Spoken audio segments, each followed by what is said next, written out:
Anyway, I want to bring a few things, and I'm going to be kind of short on this because I know you got chicken on your mind. Of course, when a preacher says you can be short, you better watch your clock on that. But Sydney. Of course, when Brother Miller's been asking me last several years to give a little sermon on top of that, I said, this time I think I'll just do the whole sermon and leave the student out of it for this time, just to be time. But I thought, I was talking to Sydney, and I'm like, Sydney, man, you never been to Fort Myers? I said, no. I said, oh, you got to go. He's graduating in May. He'll be graduating May 13th. And, he won't be in the student anymore. I said, man, you got to go. And then I found out my wife had never been to Fort Myers. I said, you got to go too. So we got two friends here at Fort Myers. And but she's the reason why I have the twinkle in my eye. I'm so glad she's been here. And I couldn't believe she'd never been here before, but she has, so she's here now. But Cindy did a great job of telling us what to leave. Got to leave the flag, family, and Father's house. And I'm going to kind of bring out the other side of that, just like in the Bible class. Here's what we need to cleave to. We need to leave some things. We need to cleave to some things.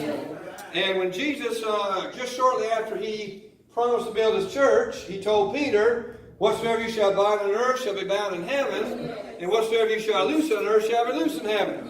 Unless we think that was only Peter that was told that, in Matthew 18:18, he told the rest of the apostles, whatever you shall bind on earth shall be bound in heaven, and whatever you shall loose on earth shall be loosed in heaven. And as we discussed that before, I'm pretty sure in this pulpit, maybe not, but the tenses of those verbs are saying, whatever you bind on earth will have already been bound in heaven. Whatever you loose on earth will have already been loosed in heaven. And so Peter, no apostle, no elder, no preacher, no deacon, no anybody is allowed, it can bind what God hasn't bound or loose what God hasn't loosed. Now, in the realm of religion, we sometimes hear of conservative versus liberal. Now, liberalism, and I got all this, in the Bible, we can think about this. But based upon what Jesus said, whatever you bind on earth shall be bound in heaven. Whatever you loose on earth shall be loosed in heaven. We can look at some definitions of those terms. And so when we think of religious liberalism, that is where we loose what God has bound.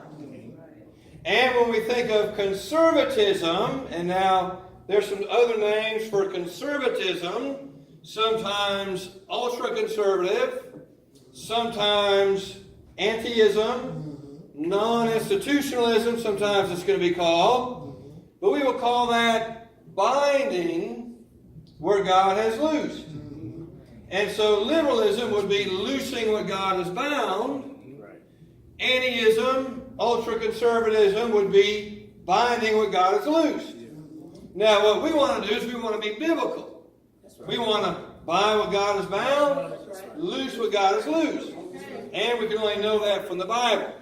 But there are examples of both of those other things that we can look for in the Bible. For example, in 1 Timothy chapter 4, the Spirit speaketh expressly that in the latter times some shall depart from the faith. What were they going to be doing? Giving heed to seducing spirits and doctrines of devils, speaking lies and hypocrisy, having their conscience seared with a hot iron. Here's what they're doing. Forbidding to marry and commanding to abstain from meats. Now, there's some people shouldn't get married. But that doesn't mean, but we're talking about here, there are religious doctrines you can't get married. That's right. There are religious doctrines you cannot eat meat. Now, if eating meat, he goes on to say, which God hath created to be received with thanksgiving of them which believe and know the truth. For every creature of God is good, and nothing to be refused if it be received with thanksgiving. We're going to eat some chicken in there. We're going to eat some other food in there. Under the old law, that might have been a no-no. But we're not under the old law. God gives us the right to eat those things. God says we can be married as long as we're marrying somebody who's scripturally eligible. But there are men that come along that will bind what God has loosed. And then on the other hand, there are those that will loose what God has bound. In fact, Alex started his sermon this morning in Genesis chapter 3. God said, you shall not eat of that fruit. But what did the woman and the man do? They ate of it. They loosed what God has bound. And so both those extremes will get us in trouble. Now, who do we pledge allegiance to? God. The faith. Not country, not family, not father's house, as he told Abraham. But yet we live in a country. We live under a government. Yes.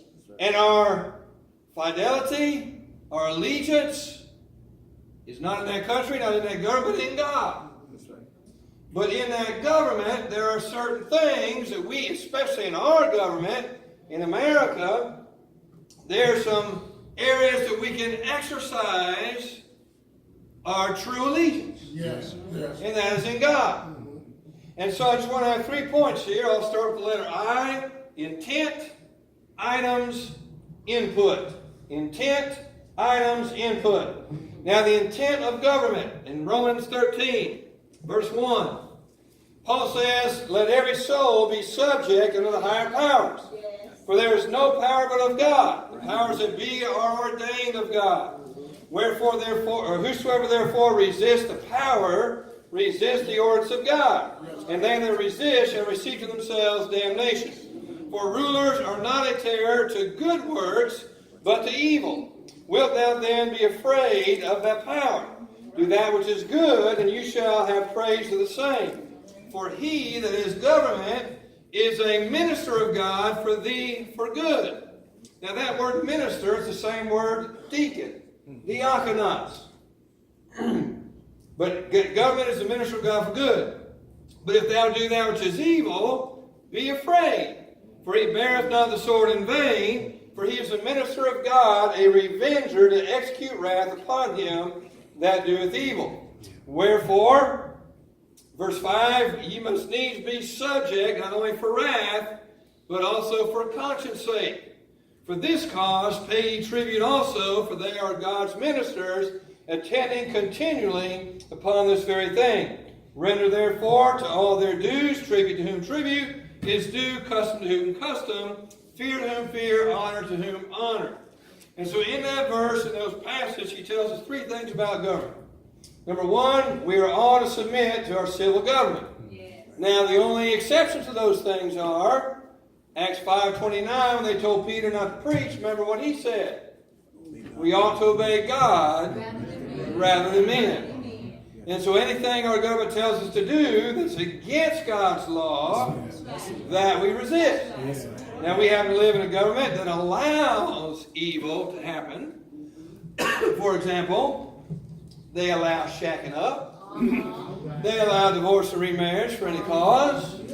They allow same-sex stuff going on. Government allows that.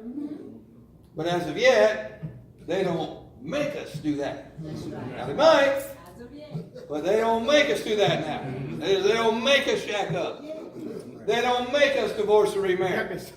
They don't make us same-sex, whatever. Now, that doesn't mean that won't change, but right now they don't. Like I try to tell my kids at home, you got to obey your parents. Unless they tell you to do something that's against God. Now, cleaning your room ain't against God. That's right. But we got to follow what God says. And so we're to be submissive to that government, unless, of course, it tells us to do something we're not to do. Also in these verses, civil government is to hold up the good and tear down the evil. Yeah. Look at verse 3. For rulers are not a terror to the good works, but the evil. Wilt thou then be afraid of the power? Do that which is good, and you'll have praise of the same, that is praise of government. For he is a minister of God for thee for good, but if thou do that which is evil, be afraid, because he bears not the sword in vain. And that sword even carries along capital punishment, if that's what the government does. For he is a minister of God to revenge, to execute wrath upon him that doeth evil. Now, we know that governments are sometimes not good. That's right.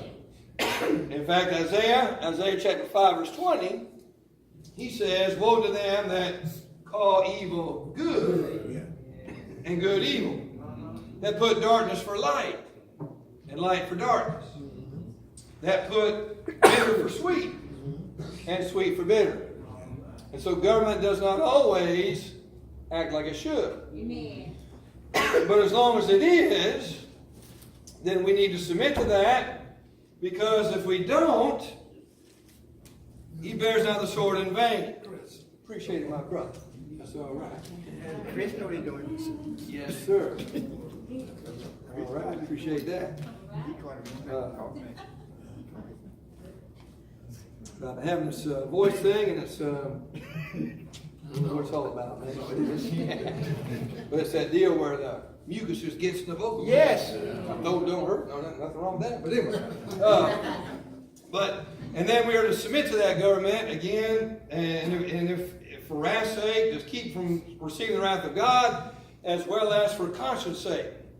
All right, that's the intent of government. Secondly, there's items of interest in our government. And I'm so glad we're talking about this now when it's not a presidential election, because maybe we can think about it more so than think about election time. That's right. But in our government, we have input. That's to be our last point, input. But we have input on these items of interest. And as Brother Sidney had mentioned at the beginning of his lesson, there's a lot going on trying to divide us as a country. But our citizenship, as you read from Philippians 3 verse 20, is where? In heaven, not on earth. But we are part of God's kingdom, and so these items of interest around election time seem to always come up. Now, I've only been voting since, I believe, 1980. Born in 1963. I'm not good at math. Y'all can figure that out. And at least two of these items, well, anyway, I wasn't really aware of things till the 90s, but abortion is an item of interest in our political sphere. That's right. Abortion. Yes, sir. Now, should Christians be for abortion? No. Absolutely not. No. And as a matter of fact, the fetus, quote unquote, is human. There's no way around that. That's right. We got pro-choice, pro-life. There you go, Fritz. But now, life is choice too. Why do they use pro-choice in contrast to pro-life? All right. Because pro-death just don't sound right. Right. No, you're not. But that's what it is. Yeah. Pro-death. And they can't tell you what they really mean by that, because they know nobody go for that. But why is pro-choice more attractive? So you had to Freedom. then dress it up. Yeah, my freedom. But you know that fetus is human. Ecclesiastes 11 verse 5, as thou knowest not what is in the way of the Spirit, nor how the bones do grow in the womb of her that is with child. Even so thou knowest not the works of God. Notice, what's in the womb? A child. He says a child. And what he's saying there is, until the 1970s, when we got these cameras that can go inside a womb and look at the baby developing and all that stuff. Right. And how many times on Facebook do you see those sonograms and stuff? Right. They even got the baby waving at you. So we know what's in there now. But in David's time, in Solomon's time, they couldn't look inside that womb to see what was going on. But they're saying, just like we don't know what's going on inside of the woman's in that womb to bring forth that child, that's how God is working. We don't always see God working either, but He's working. But the point is that there's a child in there. In Jeremiah 1:5, Jeremiah says, before I formed thee in the belly, I knew thee. And before thou camest out of the womb, I sanctified thee. And I ordained thee a prophet unto the nations. Who is in that womb? A child. A child. Me. Jeremiah says me. God said you. Who else was in that womb? A prophet. Notice the end of that verse. And I ordained thee a prophet unto the nation. When? In the belly. When I formed you in the belly. And so the fetus is a human being. It's a child. And even the pro-choice or pro-death people, I can prove to you beyond doubt. Let it grow. See what it is. It's a human. It's a person. Luke chapter 1. Well, I'll just summarize that for sake of time. But Luke chapter 1, 41 and 44, the word babe is used. And that word babe, brephos, is the Greek word. It's both used for what's in the womb and what's out of the womb. It's all right. Remember the conversation with Mary and Elizabeth? Yes. It says when Elizabeth came, or when Mary was talking to Elizabeth, the babe within Elizabeth's womb, John the Baptist, the babe leaped in the womb. As a babe. And then after the child was born, he's a babe wrapped in swaddling clothes. Luke chapter 2, 12 and 2:16 also refer to that. But it's the same in the womb as out of the womb. It's a child. That's right. So, the fetus is human. Now, murder is intentionally Yes, sir. taking innocent human life. That's right. Now, when I teach ethics at the School of Preaching, those two I words in that definition of murder are on the test. Because without those two I words, it's not murder. Intentionally. That is, accidentally killing somebody is not the same. That's right. Self-defense is not the same. That's right. But intentionally killing innocence. That's right. Second I word, innocence. Human life. Capital punishment is not murder. Because that life is not innocent. That's right. A just war. A just war, that's a whole other subject. We don't have time for that this morning. Yeah. But a just war, killing an enemy in a just war, is not murder. But intentionally taking innocent human life. That's right. But what is abortion? That's murder. Intentionally taking innocent human life. That's it, preacher. That's it. In fact, I knew a preacher several years ago. He's dead now. But in the congregation, the building where he preached was right next to an abortion clinic. Or, excuse me, women's clinic. And so on one side of the marquee out there, he had just that. Murder is intentionally taking innocent human life. And then on the abortion clinic side of the marquee, he had abortion is intentionally taking innocent human life. This was back in the 1980s, I do believe.